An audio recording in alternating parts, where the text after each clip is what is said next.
turbulence? A rate cut will be catastrophic for America, wonderful for gold. A rate cut will signal, if it occurs, that U.S. society politically has lost any interest in defending the integrity of the U.S. dollar. I mean, we could talk about real interest rates, but that would be a long discussion. Suffice it to say that the U.S. economy doesn't need a rate cut, although the U.S. Fed may as a consequence of servicing the U.S. debt. But one of the things that has kept the U.S. dollar relatively strong compared to other fiat currencies has been that the nominal interest rate in the U.S. is higher relative to U.S. inflation than nominal interest rates are in other countries relative to their nominal inflation. A real policy of rate cutting by the Fed would signal to the world, as I say, that U.S. society doesn't care any longer about defending the integrity of the U.S. dollar. From a historical perspective, we saw this in 1975. At the beginning of that period, the U.S. tightened the interest rate, concerned about inflation. The gold price tanked, it fell by 50%. When the U.S. Fed lost its nerve at the end of 1975, the gold price went on a tear, an absolute tear. And I mean, as a gold holder, that's not unwelcome. But for the rest of one's life, that's a bad thing. Rick Rule analyzes the gold market rebound to $2,164, explains why rate cuts threaten the dollar, discusses his strategy of selling 25% of holdings at market highs, and shares where he's deploying capital now. He reveals his research on 1,000% returns showing average hold times of 5 to 6 years, and explains why most investors own too many stocks and lack conviction. Thanks for watching. Subscribe to Fine Metals for more updates. How far down the food chain do you have to go these days to find value? I am going very far down the food chain now. As you know, Kai, about 5 weeks ago, I sold 25% of my junior positions. In retrospect, that was good timing. I didn't know it was good timing. I just knew that I had very large positions, and if you were going to sell them, you had to use a period of very high volume, and that was a period of very high volume. By selling those positions, I was able to eliminate all my risk.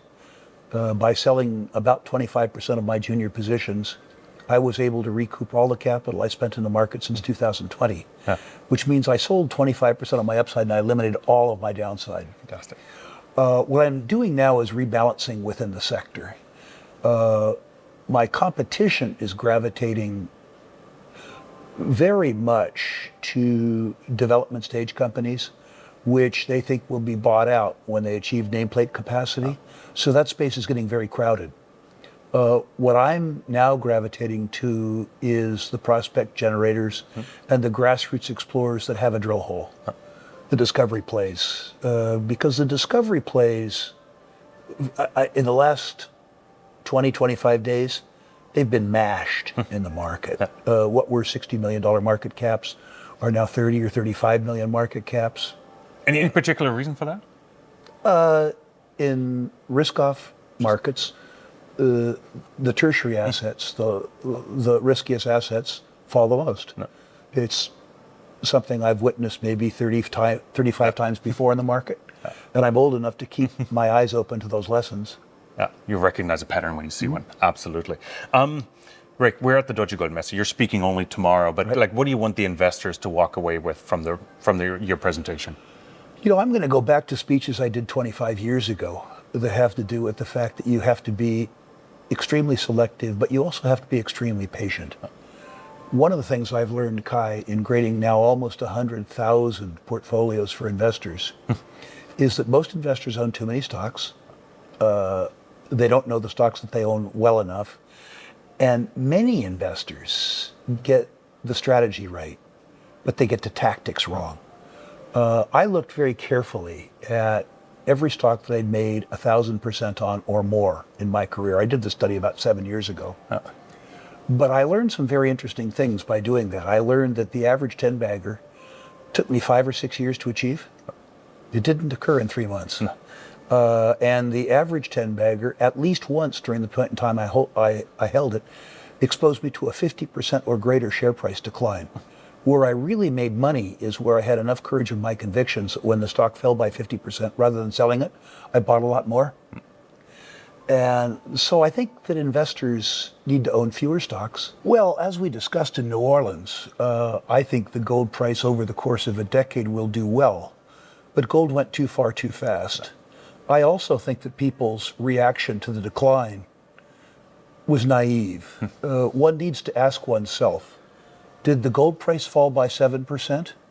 Or was it up by 100%? You'll recall that in 2023, the gold price was half of what it is today. I think that people have a myopic focus around time. In my experience, Kai, people who have problem with a 7% decline should find a different sector. No. I think that they have a decade of good markets in front of them. But I suspect that 2 or 3 times in the course of the next decade, that the gold price will fall by 25% or more without derailing the gold bull market. In that case, there's nothing wrong with gold. There's something wrong with the investor. As Americans, we're very ethnocentric. We're less globally looking than the Europeans are. I was, for at least the first 20 years of my career, naive as to how Europe worked. Hopefully at age 72, I'm getting better educated. Yeah, I'm really curious what your takeaways are. Like after this, we're recording this about 2 hours into the conference here, and you're curious, like how the German or our investor group here really is different. You need to ask me that tomorrow. I was going to say that. I'm learning about your audience because the West German constituency of my own database is expanding very rapidly, and so. As you know, Kai, I rank natural resource portfolios. That's one of the ways I get to meet people. And what I do is I monitor the portfolios that I rank. And if there is an interesting portfolio, I get in touch with the person who submitted it, and I ask them some questions as to how I can serve them better. There's, of course, some difficulty with some West German investors in that my German is non-existent and their English is halting. But many West German investors are very competent in English. And so I'm learning about the aspirations of West German investors simply by reaching out to contact those who have contacted me. No, it's the European market in general, and Germany or German-speaking market. I throw Switzerland in there as well. Is very gold-focused, of course. Yes. Gold, silver, and copper to a degree as well. And I believe Europe has carried Canada or the Canadian market during the crisis in 2015, 2016, and even to a degree last year as well, when it was really bleak out there.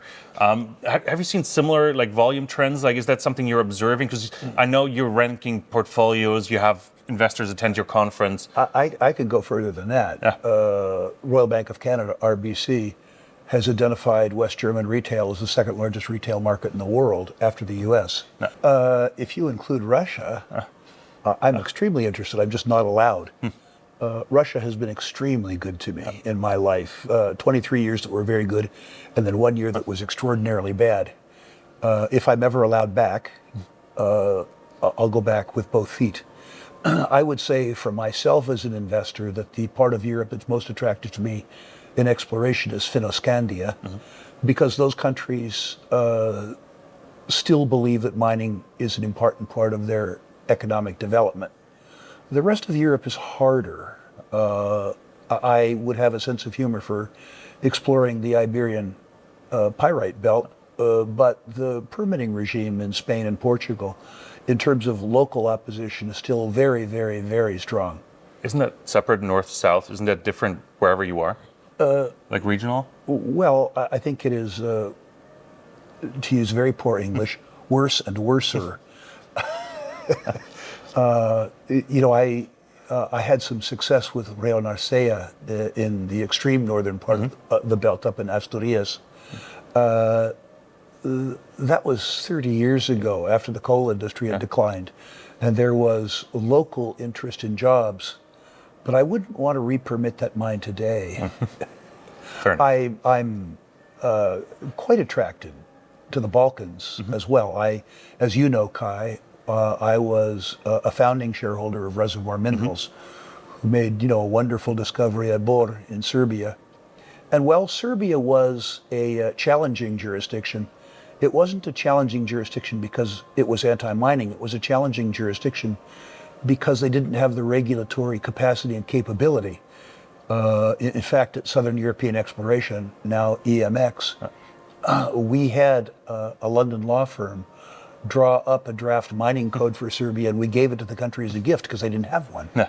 Now, they didn't keep it, but they kept big parts of it. You've been telling me in a recent interview, it wasn't in New Orleans, but I think it was the one previously, that companies are starting to reject your money. They reject my equity. Yeah. Let's face it, the juniors in particular prefer dumb money. The financings, well, first of all, the spate of financings that's happened recently suggests to me, when a company does a financing, they're telling you that your cash is worth more than their shares. They're accepting dilution in return for taking cash. Their argument, of course, is that with the fresh cash, they can make everybody's share worth more. But what they're suggesting is that the cash is worth more than their shares. If you have a circumstance where more people are issuing shares than buying them back, the managements as a whole are telling you that the market is at least fairly priced. When they say that they're undercapitalized, the terms in the financings suggest differently. There are no big discounts to market, and nobody's offering warrants. It was not uncommon in a real bear market, 1988, 1989, 1990, 1991. It was not uncommon to get a 5-year warrant in those markets. In today's markets, most of the managers can't spell warrant. The consequence of that is that I'm frozen out of most private placements because of the terms. The idea that I would subscribe to a private placement and receive restricted shares without a warrant doesn't seem smart to me. What about life financings? Let's throw that in there. Is that an option for you? Which? Life financings. Those are the ones that come out with the 4-month hold. Only 10% of the market cap can be raised. There are limitations to it, but it's without the hold period at least. Yeah, Not even sure if you have access to them. I mean, I have access. I have access to that in Canada, but I have access to that university in Australia. Yeah. In Australia, on a gold card placement, which is to say a placement with over $500,000 in subscription, I'm free trading from day one. Perfect. Yeah. And that's not unattractive. But I do need to say that increasingly, when I see a company that I know is going to need money in the next 6 months, it used to be that I would go and offer them a financing with a warrant, and then they would go to a Canadian dealer and say, "Here's the bottom line. I have Rick here. Can you beat him?" Right. So what I'm more inclined to do now is support the stock before the financing. Knowing that the company wants to trade the stock up, bid the stock up to get the financing done. When they announce the financing, I'll sell some portion of my stock into the financing and clip it. Yeah. You have to be mature enough to take what the market is willing to give you. The market is likely unwilling to adapt themselves to what you're willing to do. How is Battlebank doing? Let's do a quick side note on that topic. I know you just got your bank license, I believe, as well. We tried for a very long time to get approval for a de novo, a new startup license. That's a much tougher process than it used to be. The last time I tried it took us 19 months. This time we were 54 months and counting. Oh, goodness. So we bought a bank. Okay. We bought a little bank. We recapitalized it. We sidestepped all that. And in answer to the question, we're doing spectacularly well. When we opened our prior bank, Everbank, in the year 2000, when we opened the bank, we had 0 customer backlog. For this bank, we have 19,000. So I think our first 18 months growth is baked in the cake. It would frankly surprise me if we didn't surpass our 18-month financial, our 3-year financial forecasts in 18 months. I see that missing in many retail portfolios. There's just FOMO that kicks in at some point, fear of missing out. Yeah, at 72, if you have any money, you don't have FOMO anymore.